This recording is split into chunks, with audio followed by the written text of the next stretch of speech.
আসসালামু আলাইকুম, সবাইকে স্বাগতম আজকের ভিডিওতে। আশা করি সবাই ভালো আছেন, সুস্থ আছেন। গর্ভবতী মা বা যারা ব্রেস্ট ফিডিং মাদার আছেন তাদের স্বাভাবিক তুলনায় একটু বেশি পুষ্টির প্রয়োজন হয়ে থাকে। তো তাদের পুষ্টির চাহিদাকে পূরণ করার জন্য ডাক্তাররা মাঝে মাঝেই একটি মাল্টিভিটামিন দিয়ে থাকে, যার নাম আছে মমবিট প্লাস ট্যাবলেট।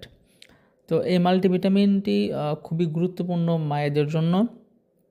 আজ আমরা এই মমবিট প্লাস ওষুধটি নিয়ে আলোচনা করব। আমরা ওষুধটি সম্পর্কে বিস্তর জানবো এবং ওষুধটির ডোজ সম্পর্কে জানবো এবং এর পার্শ্ব প্রতিক্রিয়া সম্পর্কে জানবো। আর অবশ্যই যদি ভিডিওটি ভালো লেগে থাকে তাহলে অবশ্যই সাবস্ক্রাইব করবেন, আর যদি কোনো প্রশ্ন থাকে তাহলে অবশ্যই কমেন্টে জানাবেন। তো আমরা আজকে কথা বলবো মমবিট প্লাস ওষুধটি নিয়ে, যা মূলত 10টি ভিটামিন আর 6টি মিনারেলের একটি বিশেষ ফর্মুলা।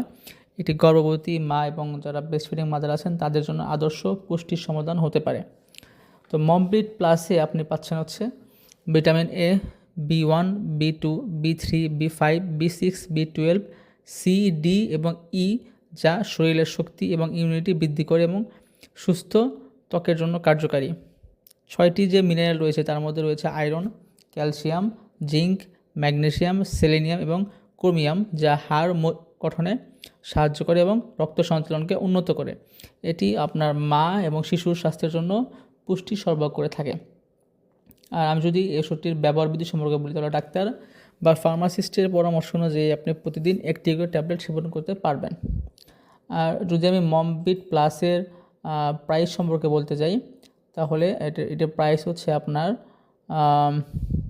3 টাকা পার পিস এবং 180 টাকা পাতা। এখন আসি আপনাদের মমবিট প্লাস সম্পর্কে কিছু কমন প্রশ্ন সম্পর্কে। অনেকে প্রশ্ন করে থাকেন মমবিট প্লাস এটি কি কোনো পার্শ্ব প্রতিক্রিয়া আছে কি না। সাধারণত এটি নিরাপদ, তবে গ্যাস্ট্রিক বা অস্বস্তি হলে ডাক্তারের সাথে পরামর্শ নিয়ে আপনি একটি গ্যাস্ট্রিকের ওষুধ খেতে পারেন। মমবিট প্লাস কতদিন খাওয়া উচিত? গর্ভকালীন সময় থেকে স্তন দান শেষ হওয়া পর্যন্ত আপনি এটি খেতে পারেন, তবে চিকিৎসকের পরামর্শ নিয়ে আপনার ডোজটাকে এবং আপনার ডোজের ডিউরেশনটাকে ঠিক করে নিলে ভালো হবে। তো এই ছিল আমাদের আজকের ভিডিও মমবিট প্লাস নিয়ে। আপনার যদি কোনো প্রশ্ন থেকে থাকে তাহলে অবশ্যই কমেন্টে জানাবেন। সাবস্ক্রাইব করে পাশে থাকবেন। দেখা হচ্ছে ইনশাল্লাহ নেক্সট ভিডিওতে। এই পর্যন্ত সবাই ভালো থাকেন, সুস্থ থাকেন। আসসালামু আলাইকুম।